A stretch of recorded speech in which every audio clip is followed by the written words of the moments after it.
what's really going on. And so this is what these people are doing. And we've got to stop them. If we don't, your children and your grandchildren are going to live like zombies. They'll be telling them where to live, who they'll marry, who they'll breed with, and whether they'll be allowed to breed. They'll tell them where they're going to work. I mean, your wife might work in San Francisco and you might work in Chicago. The kids will go to school in a state-run school in Athens, Georgia, and once a year you'll get to have 2 weeks together, maybe to breed for all I know. This is what they've got planned. All you have to do is read their literature. I've been reading this sort of thing from them for almost 50 years, and this is crunch time. They're going for it. This is it. So if we don't stop them, you're going to have one miserable life, and your children and grandchildren are probably going to be much more miserable than you will, because you'll probably die, a natural or an unnatural death. So keep it in mind. But that's what's going on here.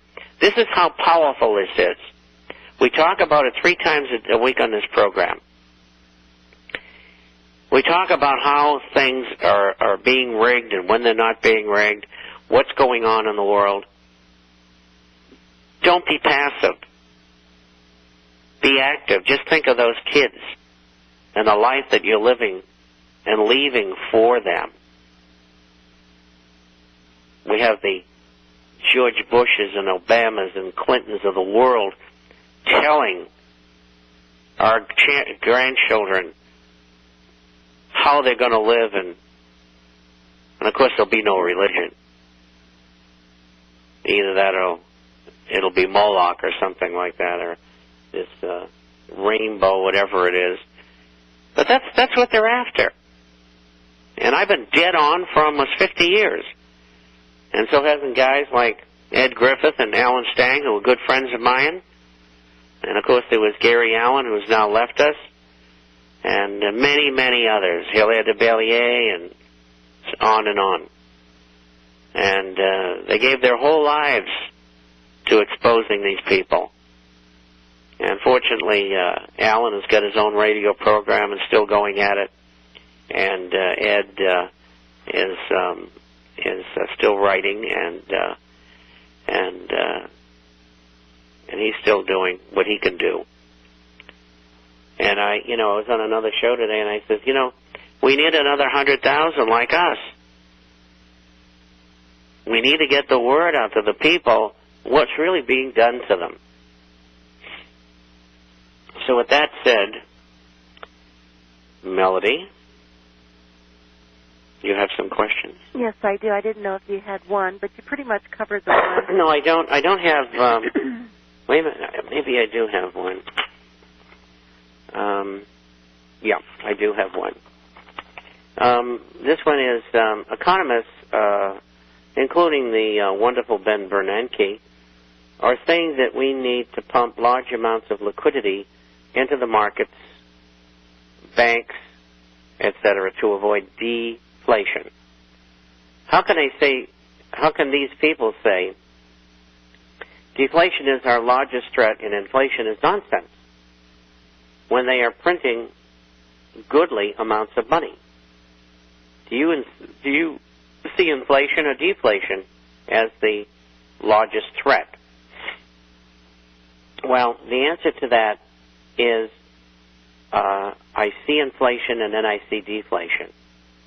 And they are creating so much money in credit right now and will over the next year and a half or so. It's going to be spellbinding. And that money in credit this year will probably cause the economy to kind of flatten out at, say, a -5%. Next year, it'll probably allow the economy to pull up to even. And after that, the bottom will fall out again. They're not treating the disease. They're treating all these symptoms. The symptoms are the aggressive financial maneuvers that were done by banks and at the behest of the Federal Reserve, and you know all about them, the real estate collapse. And you've got to create real jobs. You have to produce things that people need. And these make-work programs, these stimulus monies that are going out, are not going to do it. They're temporary palliatives. And we're talking in the terms, they've already admitted that they're going to spend $12.8 trillion. Now, I forecast 6 months ago, when everybody was saying $600 billion, $1.5 trillion, or whatever, I said 12 to 13 trillion. I was dead on. By the end of the year, we'll be over 15, maybe as much as 20. And if it's 20, it'll be 30 next year. Trillion that your kids and your grandkids are going to have to pay back. So that's where we're headed. Hyperinflation. They are creating much more inflation than there is deflation. And the dollar, of course, will go down against other currencies. Not that they're anything special, because all currencies are fiat, and all currencies are worthless because they're all falling against gold, and they will continue to do so. And so in hyperinflation, the cost of keeping deflation away, and incidentally, deflation is far worse than inflation. I mean, inflation can't hold a candle to it. So anyway, to answer your question, there you got it. You know, when they came out and said that they were going to, give the IMF $1 trillion, the way I thought about this, Bob, was when you talk about here in this country alone, 20 trillion, possibly 30 trillion, what's $1 trillion going to do? I mean, we're looking at quadrillion in derivatives. Yeah, 1.25 quadrillion. Well, the estimates vary, but even the most conservative estimate of 600 trillion is beyond imagination. If 5% of them went bad, you'd be talking about $8 trillion or $80 trillion or whatever it is. Who knows? The figures are astronomical. The whole thing is crazy, and anybody in their right mind that would stand around and listen to this crap that we're given, you got to have your head screwed on backwards. Well, I saw there were some headlines where they're demonstrating in New York on Wall Street about stopping the bailouts, and so they, put up with the rain today, and they.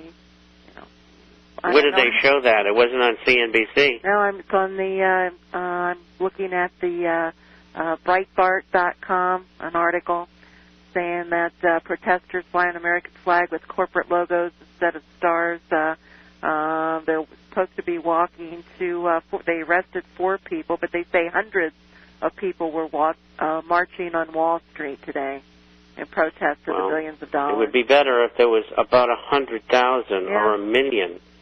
I worked in Wall Street for 28 years, and 85% of them are crooks. And it's as simple as that. And I don't know how I survived. During my entire tenure, all I did was gold and silver shares. And so, I was Goldie, and I was weird, and they'd smile and giggle. And as I made far more money than they did, incidentally. But, and I did it the right way, the honest way. But these people are bad. Bad. I think one of the most disturbing is when they show these pictures, and here this world is supposed to be in a recession, depression, and they're just smiling and giggling, and it's just like... See it past the caviar. Yeah. If it's not Bulgar, don't bother. Unbelievable. Well, it's all going to come to a bad end, but you got to prepare yourself out there, and you got to get to everybody you can. If they don't want to listen, that's okay. If they got computers, send them a copy of the forecaster. Maybe, sometimes third-party exposure is much better. Like, if you talk to your Aunt Minnie, and she says, John, what do you know? And you say, well, will you read this thing I send you? All right, send it to me. So do that. Send them the forecaster. Let them read it. Let them know really what's going on out there. They're attacking gold at both ends of the week, not only on Monday, and that rubber band you mentioned that will eventually snap back seems to be getting stronger and more manipulated. Will traders, instead of physical holders, be the only ones making profits in this tug of war?